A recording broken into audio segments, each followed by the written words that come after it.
Report mula kay Tina. Ang mga estudyante lakay sa lungsod ng Maynila may damdamin, dismayado sa ikalimang SONA ni Pangulong Bongbong Marcos.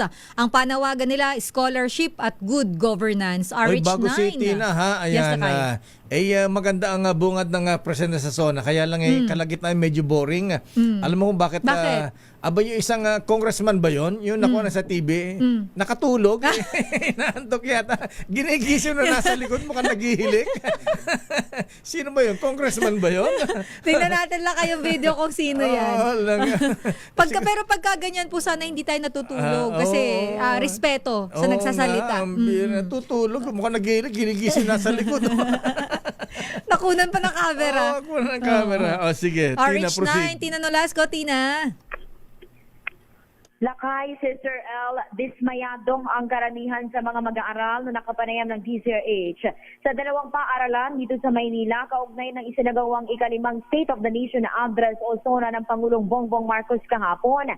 Gaya na lamang ng ilang mga mag-aaral ng Adamson University sa Maynila na nakapanayam ng DZRH na dismayado sa nangyaring kaguluhan sa kilos protesta sa Quezon City kahapon.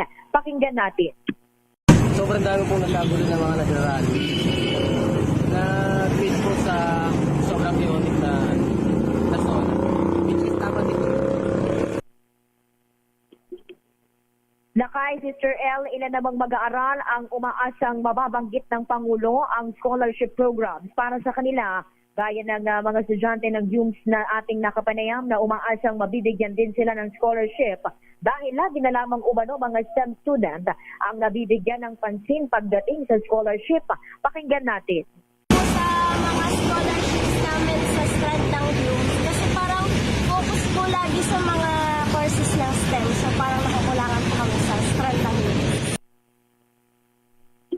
Samantala, Lakay, Sister L, karamihan naman ng mga mag-aaral na ating nakapanayam sa Aurelio High School dito rin sa Maynila ang hindi nakapanood ng SONA at babalikan na lamang nila ito kapag pina-assignment o kapag may oras silang mapanood dahil abala sila sa schoolworks. Ilan ding mag-aaral ang nagbigay ng bagsak na grado sa Pangulo. Pakinggan natin. Seriously naman po kasi hindi ako masyado sa politics pero pagdating sa SONA, doon po talaga ako curious. Maka-assignment din po tsaka gusto ko din po malaman kung ano nangyari dito sa Pilipinas. Out of 10, anong grade mo sa Pangulo? Zero po. 5. 7.